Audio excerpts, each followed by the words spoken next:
You ever look back on your life and realize the whole thing fell apart during what felt like just another Tuesday?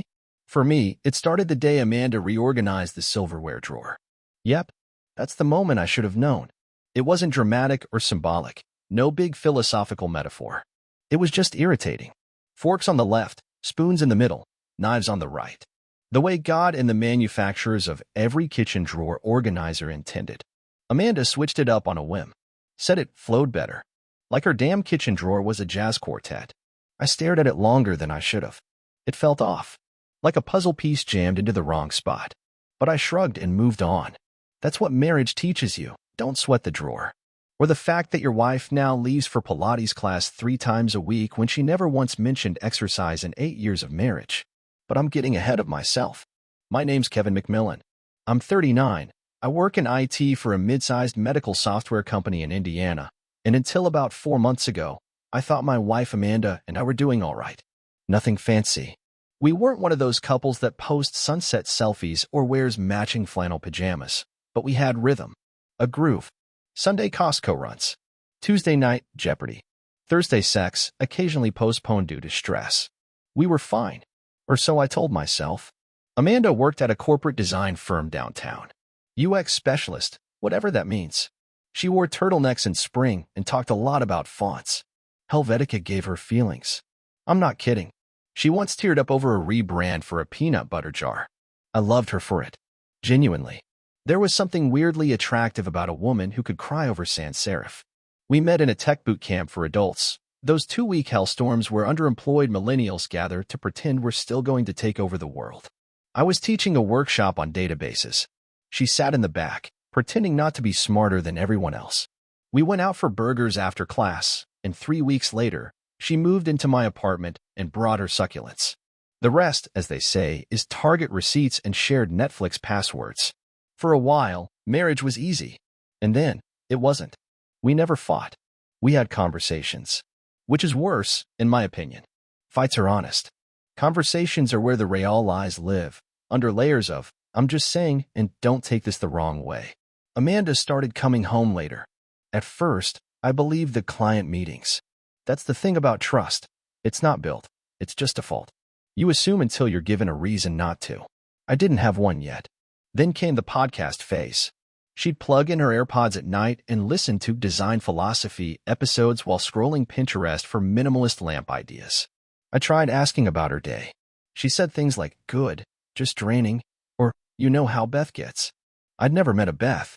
I don't think Beth exists. I should have known, but I didn't.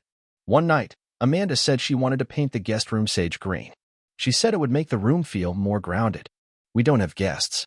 The last person who stayed over was my buddy Mark, 3 years ago, during his divorce. He slept on the couch anyway.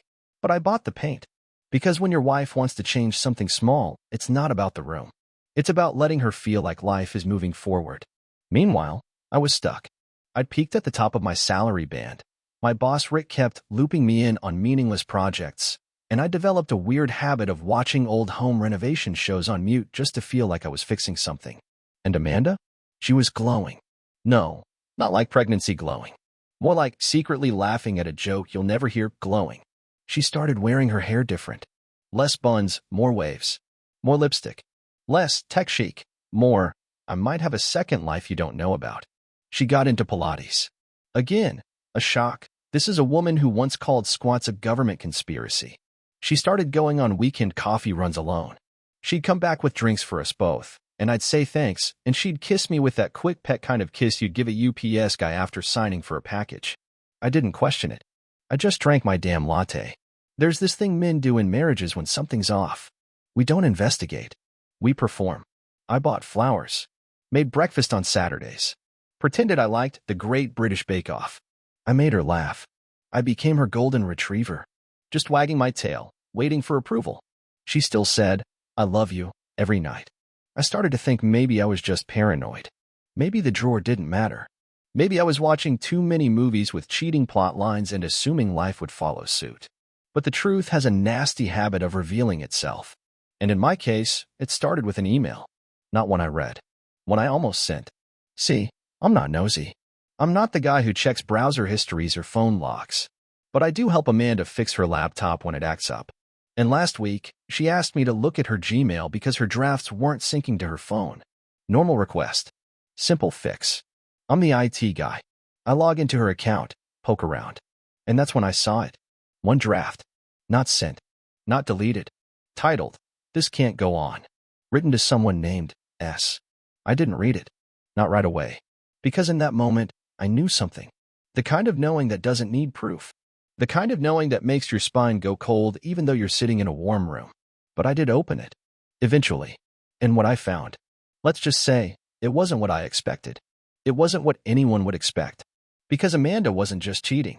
She was being clever about it. Too clever. And I, dear reader, was about to become a whole lot smarter than she'd ever given me credit for. You know that gut feeling people talk about? The one you're supposed to trust like it's some primal, all-knowing compass buried deep in your chest? I ignored mine for 6 months. That's how long Amanda had been cheating on me before I caught on. And I didn't catch her because I was smart. I caught her because she made one mistake. One beautifully stupid mistake. And it had nothing to do with her phone. It was a Tuesday again. Of course. Always is. The worst stuff in life never happens on a Friday. It's always the unremarkable, chicken and rice for dinner, 43 emails, before lunch kind of day. Amanda had been working from home that morning, which lately meant yoga pants and exactly one Zoom meeting for show, followed by 3 hours of rewatching Gilmore Girls and texting someone with a stupid little smile on her face. I wasn't even mad anymore. Just numb. Like the dentist gave my heart a shot of lidocaine. I was in my upstairs office, trying to pretend I cared about an app update that no one was ever going to download, when I got a Teams message from Amy, a QA lead I've known for years. Amy's the kind of coworker who only messages if it's a real issue or a truly disturbing meme. This time, it was the former. "Kev, did you submit a request to change your emergency contact in HR?" I stared at the screen. I hadn't.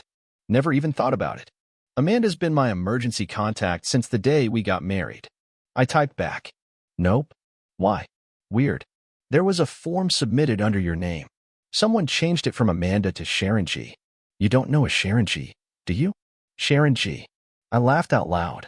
"Nope.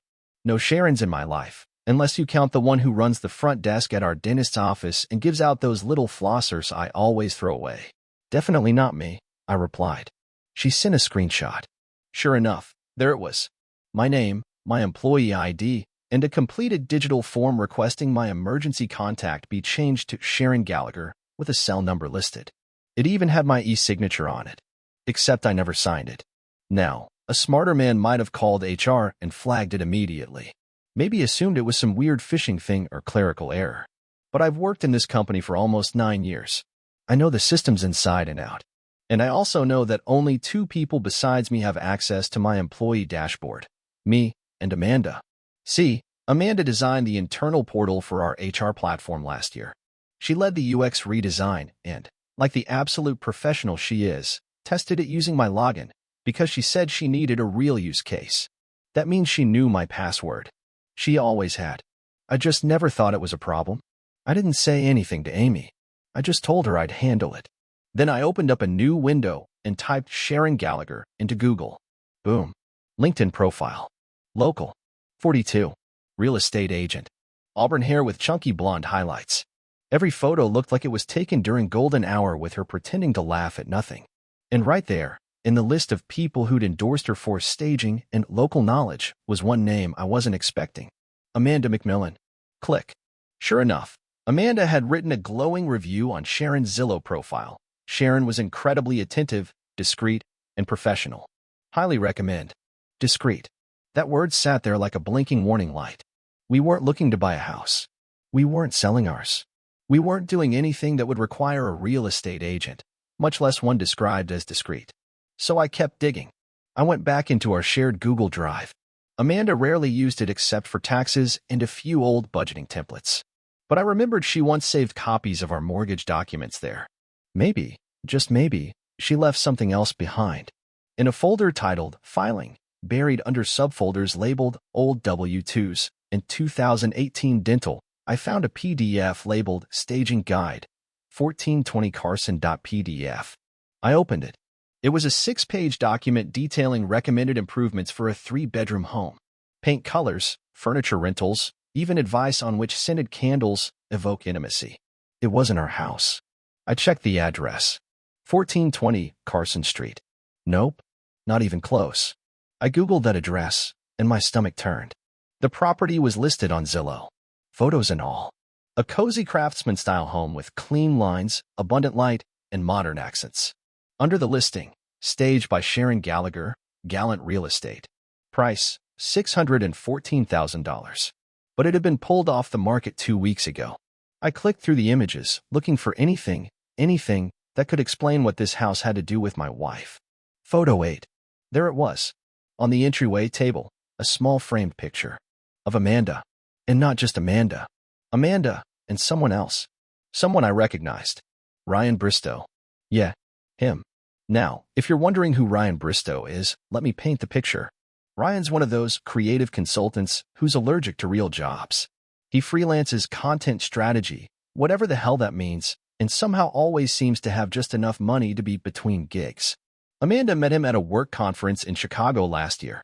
I met him once at her firm's ugly sweater party. He wore a blazer over his Rudolph sweatshirt and brought homemade guacamole. We joked about him afterward.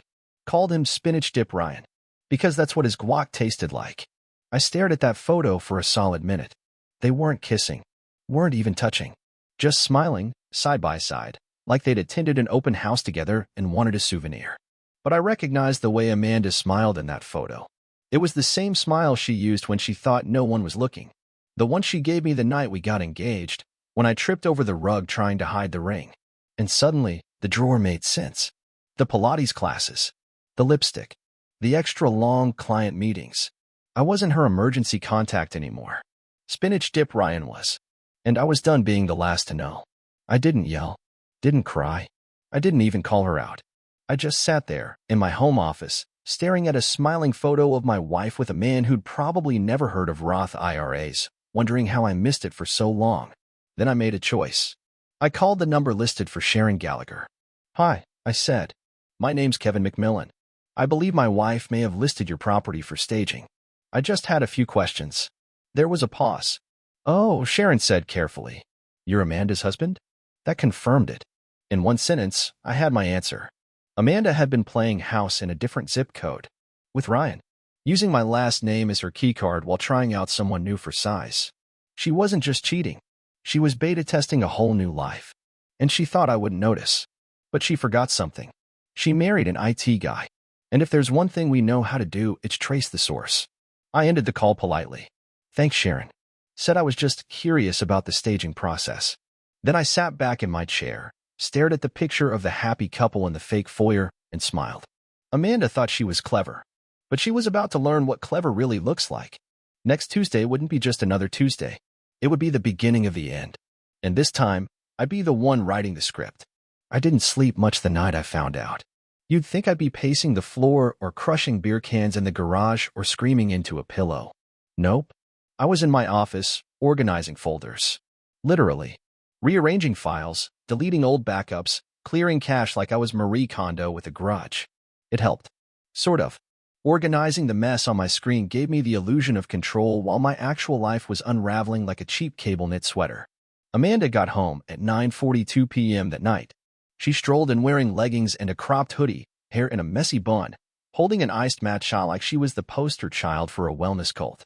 She dropped her keys into the bowl by the door, kicked off her sneakers, and gave me a quick, routine, nothing to see here peck on the cheek. Hey babe, she said, already halfway toward the kitchen. I'm starving. Did you eat? I grabbed something earlier, I replied without looking up from my laptop. She didn't notice my tone.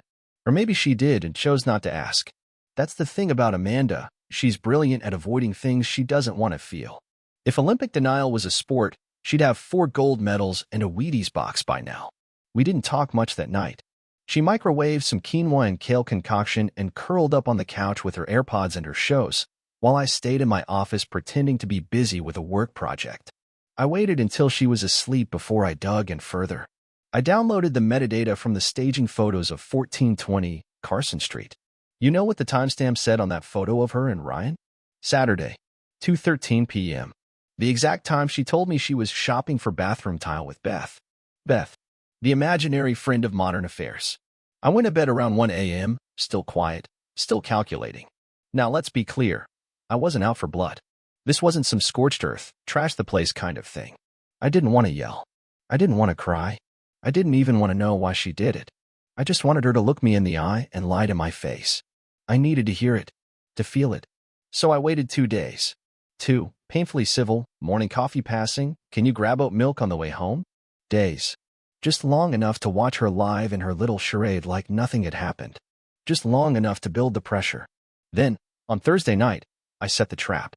She came home from late work drinks, another phrase that now made me want to laugh until I choked, and I was waiting in the living room. Not dramatic. Just sitting there. On the edge of the couch, laptop open, a printed photo of the Carson Street house sitting next to me. Hey, she said, brushing past me. You're up late. I didn't respond. Just looked at her. She paused. Everything okay? I closed the laptop. Sat back. Calm. I found a staging guide for 1420 Carson in our shared drive, I said. Figured I'd ask before assuming anything. The color drained from her face faster than you'd believe. Like someone cut the power to her soul. Her mouth opened. Closed. Opened again. Wait, what are you talking about? You know. The house you and Ryan posed in. Sharon Gallagher's listing. The one you helped stage, apparently. Now she looked stunned. Like I'd hit her with a folding chair. Kevin, I don't know what Don't, I said, holding up a hand. Just don't. She sat down slowly across from me. Tried to gather herself. Like maybe, if she played it cool enough, she could talk her way out of this with an apology and a hug. You went through my stuff? I laughed. Like, audibly. She was really going with that one. No, Amanda. I fixed your sink issue. You asked me to. And your little secret wasn't even buried. It was right there, in plain sight, like you wanted me to find it. You just didn't think I'd look. She bit her lip. That was always her move when she knew she was cornered. Lip bite. Head tilt. Big doe eyes. It had worked before. Not tonight. I think you're overreacting, she said, softly. It's not what it looks like. Oh, good. Then explain it. Explain why you're listed as the buyer's co-designer on a house we're not buying. Why there's a picture of you and Ryan smiling like HGTV hosts. Why you changed my emergency contact to Sharon Gallagher. And why, while we're at it, you've been spending 3 nights a week with a man who uses the phrase brand ecosystem in actual conversation. She froze. I didn't change your emergency contact, she whispered. Right. That must have been Beth again. Silence. I'm serious, Amanda. Say it. Say it out loud. She looked away. That was the moment I knew for sure. Not just that she cheated, but that she never intended to tell me. She thought she could split her life into neat little boxes. Kevin, the dependable husband in the suburban starter home. Ryan, the exciting maybe boyfriend in the staged fantasy world. I'm sorry, she said finally. It just happened. Nothing just happens, I snapped. Parking tickets happen. Flat tires happen. You don't accidentally pose for photos with your side piece inside a house you secretly staged while your husband thinks you're picking grout. She had no response. I gave you every out, I continued. I asked how work was. I offered date nights. I bought the damn sage paint for a guest room no one uses. You could have said anything. But you lied. Over and over. Amanda looked like she might cry. But here's the thing. I didn't care anymore. I wasn't trying to hurt her. I just wanted to see the gears turn in her head. I wanted her to feel the weight of it all. Are you in love with him? I asked. Her mouth tightened. I don't know. That was worse than yes. At least yes would have meant this was something. But I don't know. That was just cowardice. That was trying to play both sides until the music stopped. You can go stay with him, I said, standing up. Or with Sharon. Or Beth. Hell, maybe all 3 of you can start a podcast. You're kicking me out? I'm asking you to leave. For now. But this is my house too. No, it's our house. But right now, you've got a second house with a second man and a second life. So you're gonna give me the courtesy of having this one night in the first house, with the first man you married, to process the fact that you blew it. She didn't move. She just stared at the floor like it might open up and swallow her whole. I handed her keys off the hook. You can stay at Beth's. Or at that house on Carson. Your choice. But you're not sleeping here tonight. Amanda stood slowly. No yelling. No dramatic tears. Just a slow shuffle to the door. She grabbed a jacket and her purse, turned back one last time, and opened her mouth like she wanted to say something. Then she didn't. She walked out. quietly. And I stood there in the doorway, staring at the space she left behind, wondering how many more lies had been hiding in plain sight all along. I sat down again. No dramatic music. No victory. Just silence. In the beginning of a plan. She wanted clever? She was about to get it. The house was quiet after Amanda left. The kind of quiet that doesn't feel peaceful. More like the absence of a presence you never realized had taken up so much room. I sat in that stillness for a while, looking at the dent in the couch cushion where she always curled up with her laptop, and that dumb fleece throw with little cartoon avocados on it. It was still there. Everything was still there. Her books, her slippers, her hairbrush next to the sink. Like she was going to waltz back in after a spa day and ask if I wanted Thai or sushi. The arrogance of it made my jaw clench. Amanda thought this was going to be a transition. That's the word cheaters love, by the way, transition. As if they're changing careers or moving apartments, not detonating a person's life from the inside out. She thought she could test drive Ryan and still have me as her warranty. Keep her options open while I waited patiently like a character in her story arc. Nah, she didn't know me as well as she thought. She forgot I work in systems. I spend my days figuring out where processes break down, where people get lazy, where the bugs are. I build structures that expose failure. It's what I do. And this wasn't about screaming or public humiliation. That's amateur hour. This was going to be methodical, surgical, a quiet dismantling of the fantasy life she'd built on top of mine. So I started with her most prized possession: control. Step 1. The pivot. Friday morning, I called my buddy Danny.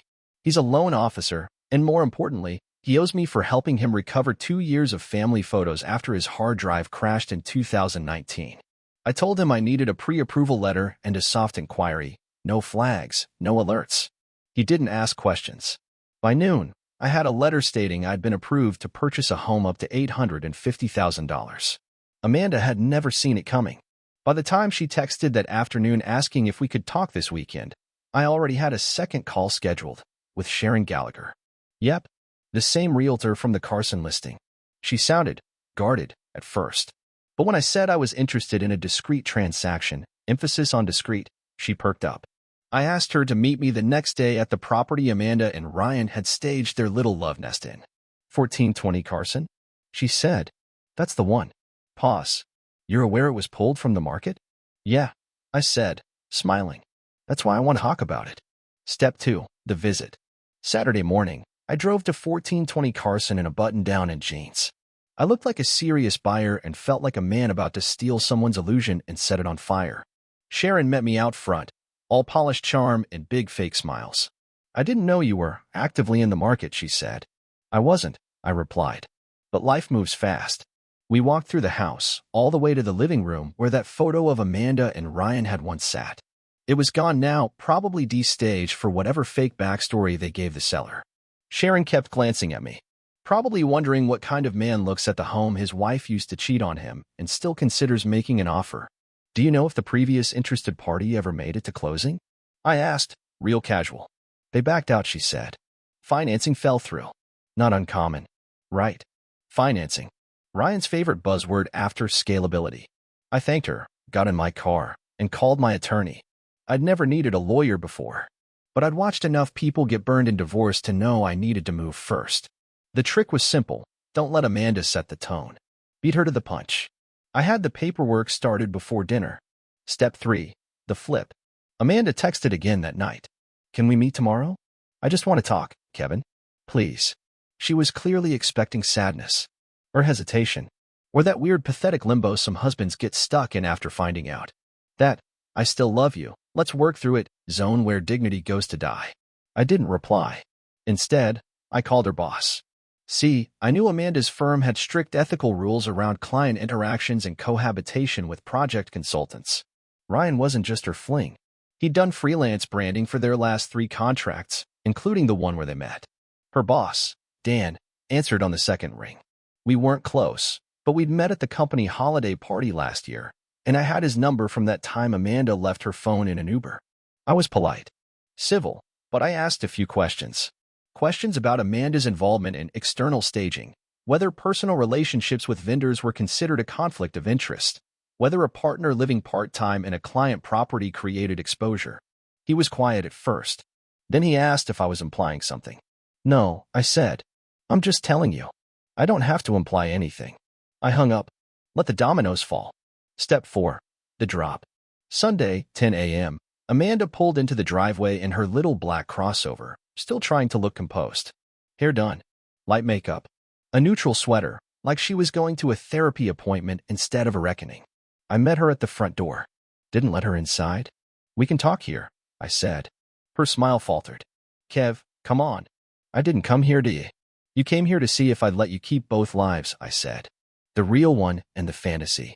I won't. Her jaw tensed. I never meant to hurt you. Yeah, but you did. And now I'm going to return the favor. Not out of rage. Just balance. She blinked. What does that mean? I pulled out a manila folder. Inside were 3 things: the pre-approval letter, a copy of the divorce petition, and a notarized statement from a mutual friend who confirmed seeing Amanda and Ryan together, signed and dated. I'm filing this week. The papers are already drafted. She opened her mouth, closed it. I'll be buying the house on Carson, I added. Cash offer. Through a trust, so your name never hits the documents. But I'll make sure Ryan knows. That way he understands that while he was building a dream, I was taking the deed. You're not serious. I tilted my head. You think I want that house? I don't. But you do. You and Ryan made it your little showroom for what could be. Now I own it. Not to live in. Just to remind you what happens when you try to build a life on top of a lie. She looked like she wanted to cry, scream, run, maybe all 3. You can keep your job, if Dan lets you. You can keep Ryan, if he's still interested after he finds out you're not the only one playing smart. But you can't keep me. And you sure as hell can't keep my silence. Then I handed her the folder. She took it like it weighed 100 pounds. You were never going to tell me, I said. Not really. You were going to ride it out until the dust settled. Try to work on us while seeing if he panned out. You were hedging your bets. She looked at me like I was a stranger. Maybe I was. Maybe she never knew me, either. I'll have movers pack your stuff on Tuesday. You'll get a list of what's being stored. You'll get a fair settlement. But this house, and that one, they're mine now. She stepped back. I didn't think you had it in you. Yeah, I said. Neither did you. That's the problem. She left in silence. No screaming. No name calling. Just the sound of her tires crunching over the driveway, headed back to a man who thought he'd won something. And me? I poured a drink, sat on my own damn couch, and smiled for the first time in a week. Revenge isn't rage. It's clarity. And timing. And a well-executed system. Next Tuesday? Oh, Amanda's going to remember it. Every time. She drives past Carson Street. Tuesday came like a scheduled storm. Everything was in place. Movers arrived by 9 a.m. sharp. A trio of guys with the kind of practiced efficiency you only get after a decade of handling other people's shattered domestic illusions. I handed them a printed inventory list of what Amanda owned, down to the last scented candle and water-damaged paperback copy of Eat, Pray, Love, and let them get to work. I didn't supervise. I didn't hover. I was busy preparing for the conversation Amanda had insisted on having. She'd been texting nonstop since the confrontation. Long, desperate paragraphs full of half apologies and attempts to clarify things I already understood perfectly. It wasn't guilt. It was narrative control. Amanda didn't like being cast as the villain. She wanted a voiceover. Something to soften the edges. I finally agreed to meet. Neutral ground. No lawyers. Just us.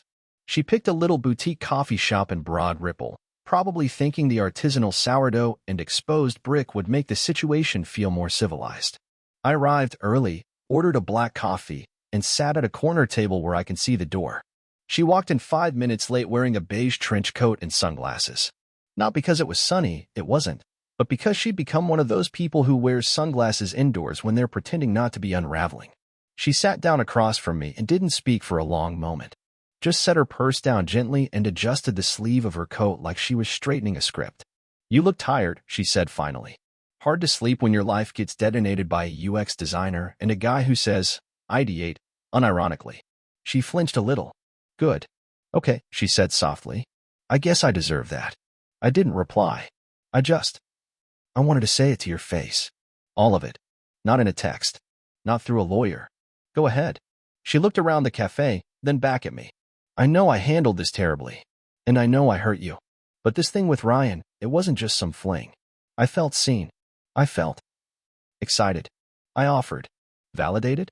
Like you were 24 again. She sighed. Like I mattered in a way I hadn't in a long time. That one stung. Not because I believed it, but because I'd once wanted so badly to make her feel that way. I used to build little playlists for our road trips. Wrote her dumb notes on sticky pads and left them on her steering wheel. Cooked dinner on Thursdays even when I got home late from work. I mattered then. Until I didn't. You could have told me, I said. You could have just said, Kevin, I'm slipping. I need something more. But instead, you found a way to have both. A husband for structure and a side character for sparkle. She looked like she wanted to deny it. But for once, she didn't. I didn't think I'd go through with it, she said. At first, it was just coffee. Just talking. But then, you staged a house together. She winced. I know. You weren't even subtle. I didn't mean to be found out. I chuckled bitterly. Yeah, I figured. She looked at me then. Really looked. And for the first time since this started, her voice didn't sound calculated or composed. It sounded raw. Kevin, I was unhappy for a long time, but I didn't know how to talk to you about it. You were always so fine. So content. I felt like a ghost in my own house. I leaned back. That wasn't contentment. That was commitment. I thought we were a team. So I showed up. Every day. Tears welled up in her eyes, but she blinked them back. Amanda never cried if she could help it. It messed with her image of control. I miss you, she said. I paused. You miss the version of me that didn't know. The one that would have nodded and said, okay, if you needed time to figure things out. That guy's dead. Silence. She reached into her purse and pulled out a manila envelope. Slid it across the table. I signed everything, she said. No contest. No demands. You can keep the house. I'll waive any claim. I just want to end this with dignity. I didn't touch the envelope. Just nodded. And Ryan? I asked. Her eyes flicked away. We're not talking right now. I almost smiled. Of course. Fantasy men have expiration dates. Ryan was good in theory. But theory doesn't carry boxes or file taxes or scrub mildew out of shower grout. He dumped you. She didn't answer. That's poetic, I said. Her jaw tensed. I didn't come here for punishment. No, I said. You came here for grace. But grace is earned. You didn't just cheat on me, Amanda. You built a sandbox life on the side. I was just the guy footing the mortgage. I still care about you, she said. I always will. I shook my head. You care about who I was to you, not who I am. She blinked. And who are you now? I sipped my coffee. Someone who learned what happens when you spend too long making someone else feel like they're the center of your gravity. Eventually, they take it for granted. She swallowed hard. I didn't want to destroy you. You didn't, I said calmly. You freed me. We sat there a moment longer, the hum of espresso machines and indie folk music filling the silence. She finally stood. I'll have the rest of my things picked up tomorrow. They're already gone, I said. Storage unit under your name. Paid through the next 3 months. After that, it's yours to handle. She nodded, then hesitated. I hope you find happiness, Kevin. I really do. I met her eyes. I will. She left. No dramatic music. No lingering glances. Just a woman walking out of a coffee shop with less than she came in with. I watched her go, finished my drink, and walked outside. The sky was overcast. Cool. Barely a breeze. I didn't feel angry anymore. Or sad. Or betrayed. I felt clean. The kind of clean that only comes after ripping off a plastered-on identity and stepping out into a life that finally belongs to you again. There was still one more thing to do. One last step. But it wasn't about Amanda anymore. It was about me. I didn't have a master plan when this all started. There was no epic checklist labeled, how to dismantle a marriage in 6 strategic moves. I just reacted. A breadcrumb here, a gut instinct there. But now, standing in the aftermath, I realized the revenge wasn't the satisfying part. That was just the gateway. What mattered, what actually changed me, was what came next. The aftermath. It started with the silence. The real kind, not the cold, dismissive kind Amanda used to weaponize when she didn't get her way. This was clean silence. The kind that let the walls breathe again. The kind that made me hear the creak in the upstairs hallway at night, the hum of the fridge, the distant bark of a neighbor's dog. My house, stripped of drama, became something I hadn't expected. Mine. Every drawer, every cupboard, every decision. I reorganized the silverware, put it back the right way. Forks on the left, spoons in the middle, knives on the right. Order restored. Symbolic? Maybe. But it mattered. Little things always do when you're stitching yourself back together. Amanda didn't reach out again after the cafe. I think she knew she'd gotten as much airtime as she was ever going to get. Our divorce went through quickly, clean break, no financial battles. Just signatures and certified mail and that weird feeling of seeing your name on a document next to the word petitioner. Turns out being first on the paperwork does count for something. I sent one message after it was finalized. Not to gloat. Not to rehash. Just to confirm closure. Finalized today. No hard feelings. No friendship either. Take care of yourself. She didn't reply. That was the last time we communicated. The next few weeks were strange. Not sad. Just unprogrammed. Like my brain didn't know what to do with all the bandwidth it had gotten back. So I started using it. I moved my home office downstairs, took the desk Amanda had hated and painted it charcoal gray. I donated the throw pillows she bought for aesthetics that no one ever used. I canceled the New Yorker subscription she never read and replaced it with one to Popular Mechanics. I did things Amanda would have rolled her eyes at. I bought a smoker. Not a little one. A full-on, oversized, back porch monument to overkill. I smoked a brisket. Burned the first one. Nailed the second. Invited my buddy from work over to try it. He brought bourbon and asked if I was in a post-divorce spiral or just finally living. Little of both, I told him. We laughed until our ribs hurt. I even called my dad. We hadn't talked much in years, not out of hostility, just neglect. He said, "Jesus, Kev. You okay?" And I said, "Yeah, Dad. Weirdly, I think I am." We talked for 3 hours. It was the best conversation we'd had since I was 24. I started going for runs again. Nothing crazy. Just laps around the block, old playlists in my ears. I deleted Amanda's Spotify account off the family plan. Renamed mine Kev's Comeback Tour. No one else would ever see it. But it felt good. Like a flag planted in new soil. My lawyer called one afternoon to confirm the title transfer on the Carson house had gone through. "You really want to keep it?" she asked. "I don't know," I said. "Maybe I'll turn it into a rental. Or maybe I'll just let it sit for a while. Let the ghosts have it." "You're a strange guy, Kevin." "Thanks," I said. "That's the goal." In the weeks that followed, I learned a few things. First, grief doesn't only belong to death. It lives in endings of all kinds. And cheating? It's not just betrayal. It's the rewriting of a shared history without your consent. Amanda didn't just break vows, she replaced them, retroactively, with ones I never got to agree to. But I also learned this. I survived. No. Scratch that. I grew. I became someone I actually liked again. The version of me that existed before the appeasement, before the dimming, before the constant emotional negotiations with someone who treated loyalty like a paper napkin, used and tossed when something shinier came along. And yeah, sometimes I thought about her. Not with longing, with curiosity. Like, who was that person, really? The woman who smiled through dinners while secretly auditioning a new life on the side. Who helped stage a house for a man-child who still used the phrase vibes. I didn't miss her. I missed the version of her I thought existed. That's an important distinction. One day, about 2 months after everything had come undone, I drove past the Carson house. Just for the hell of it. It was empty. No cars in the driveway. For sale sign long gone. Grass a little overgrown. I parked, walked up to the front porch, and sat on the steps. No one yelled. No alarms. No bitter flashbacks. I just sat there for a bit, letting the Indiana wind cut across my face, and let myself feel free. It wasn't a victory lap. It wasn't revenge anymore. It was just a man on a porch, in front of a house that once symbolized betrayal, now reclaimed as a monument to clarity. You know, people always say closure, like it's a thing someone gives you. It's not.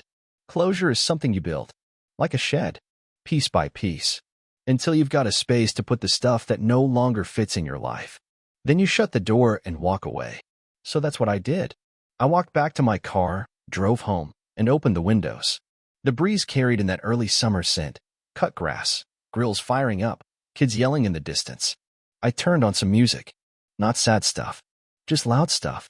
The kind that reminds you you're still here. Still whole. Still worthy.